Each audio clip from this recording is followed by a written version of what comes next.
ایک سائل آقا کی بارگاہ میں حاضر ہوا، یا رسول اللہ صلی اللہ علیہ وسلم،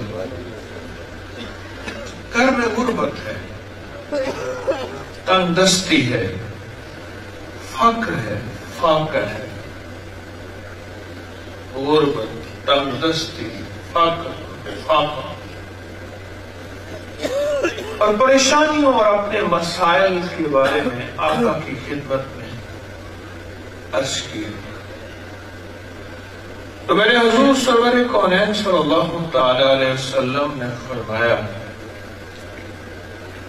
کہ ہر وقت باوصول حق، ہر وقت باوصول حق، ایک ہے سن لیا اور اس کی لاجک پوچھی، جسٹیفیکیشن، وضاحت کیا ہے، ایسا کیوں ہے، ایسا کس لیے ہے۔ ایک ہے سمینا اور اطانا، سن کے گردن جھکا لی، جو فرمان مصطفیٰ ہے وہ حق ہے، حقیقت ہے، سچ ہے، حق قائم ہے۔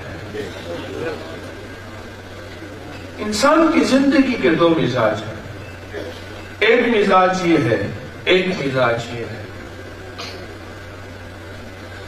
خاموشی سے چلے گئے، خاموشی سے چلے گئے، اور کچھ عرصے کے بعد آئے تو صحابہ کرام رضوان اللہ تعالی علیہم اجمعین فرماتے ہیں ان کے چہرے پہ، ان کے چہرے پہ، ان کے جسم پہ خوشحالی کے آثار تھے، خوشحالی کے آثار تھے، اور آگے عرض کرنے کہ یا رسول اللہ، جب سے میں نے یہ وضو والا عمل کیا ہے، اب تو اللہ پاک نے اتنا دیا ہے کہ پڑوسی بھی کھاتے ہیں اور پڑوسیوں کو بھی دیتا ہوں، اور پڑوسی بھی اللہ پاک کے فضل سے رزق لیتے ہیں اور ان کو بھی بانٹتا ہوں۔ دیکھیں، ہم یہ نہیں دیکھنا کہ اس کی وجہ کیا ہے اور کیوں ہوتا ہے اور اس کی وجہ کیا ہے۔ ایک چیز یہ ہے کہ کیسے ممکن ہے، اور ایک چیز یہ ہے کہ بس آقا نے فرما دیا ممکن ہی ممکن ہے۔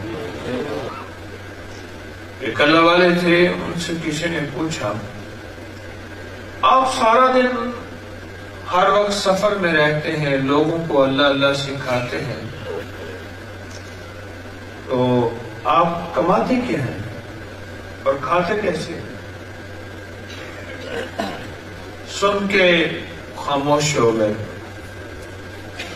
پھر پوچھا، انہیں کہ اللہ کھلاتا ہے۔ پھر پوچھا، آخرکار فرمانے لگے میں ہر وقت باوضو رہتا ہوں، اس وضو کی برکت سے میرا رب مجھے کھلاتا ہے اور میرا رب مجھے پلاتا ہے۔ اللہ کی بارگاہ میں وضو کی بڑی طاقت ہے۔ دیکھیں، آپ ایک حدیث کو ذہن نشین رکھیں، وہ وضو مومن کا اسلحہ ہے، ہتھیار ہے۔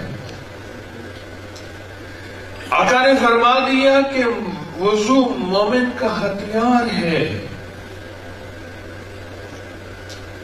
اور ہمارے پر پل پل میں جناتی شیطانی چیزوں کے حملے ہوتے ہیں، اور جس کے اوپر جناتی شیطانی چیزوں کے حملے ہوتے ہیں، اگر اس کے پاس اسلحہ ہو، ہتھیار ہو، ویپن ہو، تو وہ اسلحہ اور ہتھیار کافی ہوتا ہے دور سے بندے کو دکھانے کے لیے، اور دور سے ہی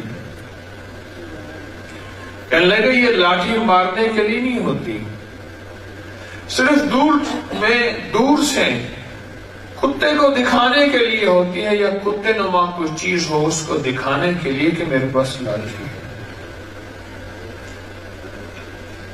وضو مومن کا ہتھیار ہے، اور مومن کی ضرورتیں پوری ہوتی ہیں وضو سے، پوری ہوتی ہیں۔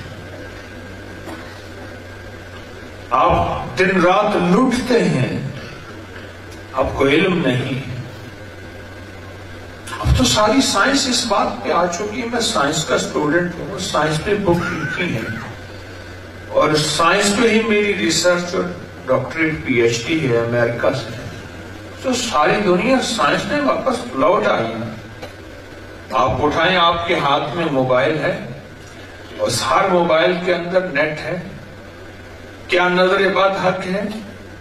کیا نظر بد سائنس کی دنیا میں کیا ہے؟ آپ چیک کریں۔ جنات کیا صرف ہمیں لگتے ہیں یا انگریزوں کو بھی لگتے ہیں جنات؟ بعض دیوانے کہتے ہیں جی انگریزوں کو تو جنات کچھ نہیں کہتے، ہمیں ہی جنات کچھ کہتے ہیں۔ آپ نیٹ کی دنیا میں جائیں اور آپ کو پتہ چلے گا صرف ہمیں نہیں، گوروں کو جنات بہت کچھ متاثر کرتے ہیں، ہماری معلومات میں نہیں، ہمارے نالج میں نہیں۔ باوضو رہنے سے جناتی شیطانی چیزیں جو ہمیں نقصان دیتی ہیں وہ ہم سے ہٹ جاتی ہیں، وہ ہم سے دور ہو جاتی ہیں۔ ایک درویش گزرے ہیں قاری محمد طیب صاحب رحمت اللہ علیہ، دارالعلوم کے بہت بڑی ہستی تھی، بہت باکمال ہستی تھی۔ ایک بندہ ان کے پاس آیا اور آ کے ان کی بارگاہ میں عرض کیا کہ حضرت یہ بتائیں کہ میں اگر پریشان ہوں تو کیا کروں؟ میں کس مقصد سے کروں؟ کوئی پریشانی مجھے ہو پر میں باوضو ہے تو وضو کو پھر تجدید کر لیں۔ اس نے بھی کہ اگر بھوکا ہوں تو پھر کیا کروں؟ فرمایا باوضو ہے، اگر وضو نہیں تو پھر تجدید کر لیں۔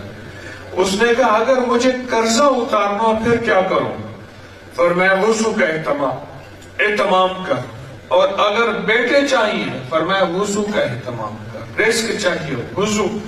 وہ سوال کرتا گیا، وہ کوئی دیوانہ تھا کیا تھا، لیکن حضور فرماتے رہے، شیخ حضرت ان فرماتے رہے کہ تو وضو کا اہتمام کر، بس تو وضو ہی کرتا رہے۔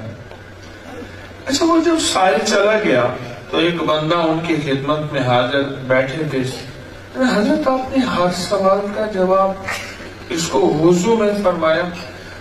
میرے سامنے اللہ کے نبی علیہ الصلوۃ والسلام کی ایک حدیث ہے اور اس حدیث میں ایک چیز ہے کہ وضو مومن کا ہتھیار ہے۔ میں نے اس کو ہتھیار دے دیا۔ چور آئے گا ہتھیار سے دور، چکا آئے گا ہتھیار سے دور، ڈاکو آئے گا ہتھیار سے دور، جو اس کو ڈسنے والے ڈاکے کرنے والے آئیں گے، ہتھیار کچھ کر نہیں سکتا اس کا، اور وہ ہتھیار سے دور ہو جائے گا۔ اور رزق میں وسعت ہوتی ہے۔ یاد رکھیے گا ایک بات، رزق کے لیے محنت شرط ہے، فیصلے شرط نہیں۔ یہ بات ذرا پھر غور سے سنیے، رزق کے لیے محنت شرط ہے۔ والذین جاہدوا فینا لنہدینہم سبلنا، چاہے دین پہ محنت کر یا دنیا پہ کر، ہم تیرے لیے راہیں کھولیں گے۔ اور یہ شرط نہیں ہے کہ محنت کرنے والا مالدار ہو جائے گا اور تونگر ہو جائے گا، یہ ضروری نہیں ہے۔